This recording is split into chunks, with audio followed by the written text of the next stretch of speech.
है कि वहाँ पे अटैक किया गया है और ये ड्रोन हमला है। 2 धमाके लाहौर में ज़ोरदार तरीके से हुए। उसके बाद सायरन बजना शुरू हो गए।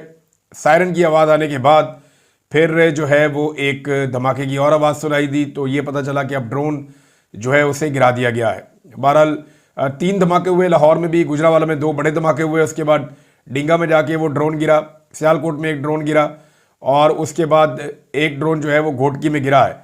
ये क्या सूरत हाल है, हम इसका कोई अंदाज़ा भी नहीं लगा सकते थे इससे पहले, या तसव्वुर भी नहीं कर सकते थे कि भारतीय ड्रोन इस तरह से दंदनाते हुए पाकिस्तान में दाखिल होंगे, जहां दिल करेगा वहां पे अटैक करेंगे, अपने मिसाइल और अपने रॉकेट फायर करेंगे और उसके बाद उन्हें गिरा दिया जाएगा। देखिए, ड्रोन एक ऐसी चीज़ है जिसके अंदर कोई भी पायलट नहीं होता और ये कोई जहाज़ की तरह महंगा भी नहीं होता। इंडिया जो है वो रोज़ाना के हिसाब से भी अगर आप उसके 30-40 ड्रोन तबाह करते रहें तो इससे उन्हें फ़र्क कोई नहीं पड़ता इंडिया को। वो इतना पैसे वाला मुल्क है और ड्रोन जो है वो इतना महंगा होता भी नहीं है। तो अब जो है वो पाकिस्तान के शहरी इलाकों में ड्रोन्स पहुंचना शुरू हो गए हैं। तो अब तक भारत ने पाकिस्तान के जिन शहरों पे हमला किया है, जो सेटल्ड एरियाज़ हैं आज़ाद कश्मीर को निकालने के बाद, इसमें सियालकोट है, मुरीद के है और शेखुपुरा है। सियालकोट, मुरीद के, शेखुपुरा, लाहौर जो है वो सूबाई दारुल हुकूमत है पंजाब का। लाहौर में भी अब अटैक किया है। गुजरावाला में अटैक हुआ है, डिंगा में जाके ड्रोन गिरा है, ये गुजरात का इलाका है। और चकवाल, यानी 7 ऐसे शहर हैं पंजाब के जहाँ पे सेटल्ड एरिया है। और बहावलपुर एक अलग 8वां शहर वो है और एक घोटकी सिंध ये 9वां शहर है। तो पाकिस्तान के सेटल्ड एरियाज़ में 9 शहरों में भारत ने अब तक जो है वो हमले किए हैं, मिसाइल के, ड्रोन के ज़रिए से और तैयारों के ज़रिए से। भारत को इतनी हिम्मत कैसे हो रही है? क्या उसे पूरा यकीन है कि पाकिस्तान जवाब नहीं देगा? क्योंकि पाकिस्तान ने जवाब देना था। कल शाम की बात है, एयरवाई के ऊपर एक टाउट बैठा हुआ था और वो गप्पे छोड़ रहा था। उसने ये दावा किया कि भारत ने किसी दोस्त मुल्क की साथ बातचीत की है और पाकिस्तान को ऑफ़र कराई है कि हम सिंध तास का जो मुआहदा है उसको बहाल कर देते हैं, पाकिस्तान हमारे ऊपर जवाबी हमला ना करे। तो उस पर पाकिस्तान ने कहा जी नहीं, हम 370 भी अब आपसे बहाल करवाएंगे। तो फिर उसके बाद अगर इंडिया ना माना तो इंडिया के ऊपर चंद घंटों में उसको धूल चटा दी जाएगी और बड़ा खौफनाक हमला इंडिया के ऊपर होगा। वो चंद घंटे फिर गुजर गए। अब तक लगभग जब मैं वीडियो रिकॉर्ड कर रहा हूँ तो 36-37 घंटे गुजर चुके हैं भारत ने जब मिसाइल हमले पाकिस्तान के ऊपर किए थे। दूसरा दिन चढ़ गया है, बल्कि अब तो ख़त्म होने वाला है। तो 2 दिन ख़त्म होने वाले हैं। पाकिस्तान ने अब तक भारत को जवाबी हमला नहीं किया। सिर्फ पाकिस्तान ने भारतीय तैयारे गिरा के अपना दिफा किया था। लेकिन जो जवाबी कार्रवाई है उसका हक पाकिस्तान महफूज रखता है। पाकिस्तान के DG ISPR ने भी कहा है और ये बात शुरू में पाकिस्तान की नेशनल सिक्योरिटी कमेटी से भी कही गई थी कि हम हमला करेंगे। तो भारत अब पाकिस्तान को इस ऑफर को भी उन्होंने रद्द कर दिया और उन्होंने एक मरतबा फिर पाकिस्तान के सेटल्ड एरियाज में अटैक किया है। पाकिस्तान को अमेरिका और मगरबी ममालिक की बात को क्या अब मानते रहना चाहिए? पाकिस्तान की एस्टेब्लिशमेंट को इस दबाव को अपने ऊपर लेना चाहिए, क्योंकि अब सारी चीज़ जो है वो जनरल आसिम मुनीर के ऊपर जा रही है और इसके लिए कसूरवार कोई और नहीं है, जनरल आसिम मुनीर खुद हैं। अगर सिविलियन की आदत ये सारी जिम्मेदारी अपने ऊपर लेती जंग की माहौल की और ये सारे खराबे की, तो वो जिम्मेदार होते। लेकिन आसिम मुनीर साहब ने इस माहौल में अपनी प्रोजेक्शन और प्रमोशन बहुत बड़े पैमाने पर करवाई। यानी न्यूयॉर्क टाइम के अंदर जो है वो एक आर्टिकल भी लिखवाया गया, पाकिस्तान के मीडिया को मजबूर किया गया कि वो हेडलाइन चलाएं उस आर्टिकल की।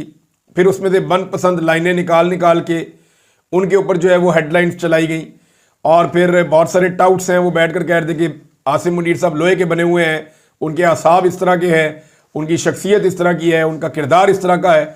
तो उन्होंने अपनी इतनी तारीफ़ें करवाई हैं आसिम मुनीर साहब ने कि ये सारी जंग अपने सर पे ले ली है। अब इसका जितना भी जवाब है वो आसिम मुनीर साहब को देना पड़ेगा और उनके लिए मुश्किलात बढ़ेंगी, क्योंकि अब उन्हें कश्मीर भी आज़ाद करवाना है। ये उनका एक नारा है कि कश्मीर बनेगा पाकिस्तान, तो ये मौका उन्हें मिल गया है। जबकि झूठी खबरें चलाने वालों ने आसिम मुनीर साहब के खाते में 124 इंडियन पोस्टें भी डाल दी हैं कि जनाब कोई हमने उनके आधा दर्जन के करीब ब्रिगेड हेडक्वार्टर्स तबाह कर दिए इंडिया के।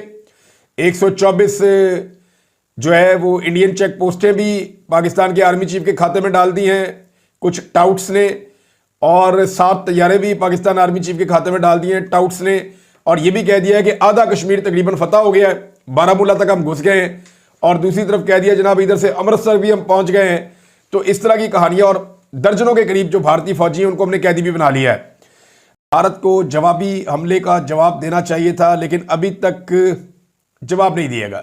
इसी कंटोनमेंट के अंदर जब पाकिस्तान तहरीक इंसाफ दाखिल हुई थी तो 2 साल से गुस्सा ठंडा नहीं हो रहा पाकिस्तान में मिलिट्री एस्टेब्लिशमेंट का, लेकिन इसी कंटोनमेंट के अंदर अब 2 ड्रोन्स भारत ने दाखिल कर दिए हैं, लेकिन अभी तक कोई जवाबी कार्रवाई सामने नहीं आई। नाजरीन, कुछ और खबरें इससे जुड़ी हुई मैं आपको बता देता हूं। एक ये है कि भारत इमरान खान साहब की अहमियत को जानता है, उसे मालूम है कि पाकिस्तान के लिए इमरान खान कितना इंपॉर्टेंट है। भारतीय तज्जियाकार खुलकर भारतीय टीवी चैनल्स पे ये कह रहे हैं कि पाकिस्तान लीडरलेस है, इस वक्त पाकिस्तान का कोई लीडर नहीं है, लिहाजा पाकिस्तान से लड़ना इस वक्त आसान है।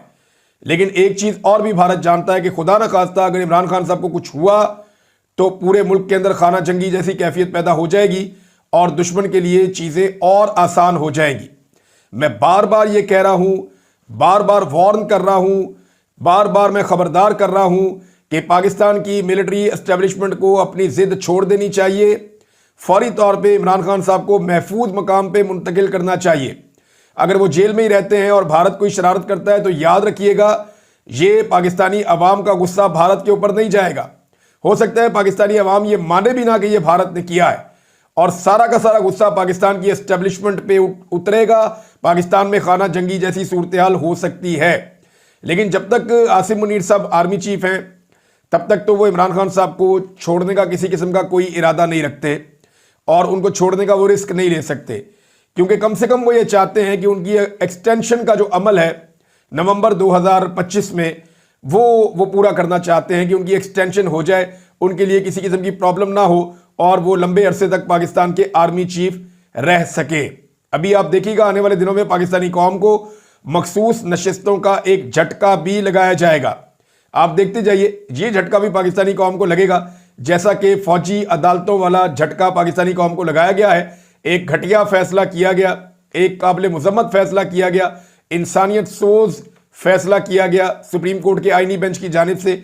अब यही इसी तरह का बेंच जो है वो एक और फैसला करेगा कि मखसूस नशिस्तें पीडीएम की जमातों को दे देगा, और उसके बाद 27वीं आईनी तरमीम के जरिए से जो है वो बहुत सारी चीज़ों को महफूज बना लिया जाएगा, जिसमें एक आर्मी चीफ की एक्सटेंशन भी हो सकती है। नाज़रीन, पाकिस्तान तहरीक इंसाफ के खुर्रम ज़ीशान साहब हैं, उन्होंने एक स्टेटमेंट दिया। उन्होंने कहा जी अल्लाह पाकिस्तानियों को इंडिया और पाकिस्तान दोनों फौजों के शर से महफूज रखे, आमीन। अब इसको आप जो है वो मिलिट्री कोर्ट्स के हवाले से भी ले सकते हैं कि जहाँ सिविलियन का वहाँ जाके ट्रायल हो जाता है। दूसरा देखें ना, पाकिस्तानी फौज ने 4 दफ़ा इस मुल्क पे मार्शल लॉ लगाया है, तो ये शर था जर्नैलों का जिन्होंने मार्शल लॉ लगा के पाकिस्तान में आइन की धज्जियाँ उड़ाई हैं, आइन से गद्दारी की है और पाकिस्तान में मार्शल लॉ लगाया है। तो उन्होंने खुर्रम ज़ीशान साहब ने कहा कि अल्लाह पाकिस्तानियों को इंडिया और पाकिस्तान दोनों फौजों के शर से महफूज रखे, आमीन। अब नाजरीन, जो वॉल्टन वाला अटैक है इसके बारे में आहिस्ता आहिस्ता इंफॉर्मेशन सामने आ रही है। ये इंफॉर्मेशन मैं आपके साथ शेयर करूंगा आने वाले वीलॉग में। अब तक के लिए जो इंफॉर्मेशन थी मैंने आपको बता दी है। भारत दिन दहाड़े घुसकर हमला कर रहा है पाकिस्तान के अंदर, और पाकिस्तान ने अभी तक रिटेलिएशन नहीं की। पता चलता है कि DGISPR कोई इस पे मौक़िफ़ देने वाले हैं थोड़ी देर में, देखते हैं कि वो क्या मौक़िफ़ देते हैं। तब तक के लिए इतना ही, अपना ख्याल रखिएगा।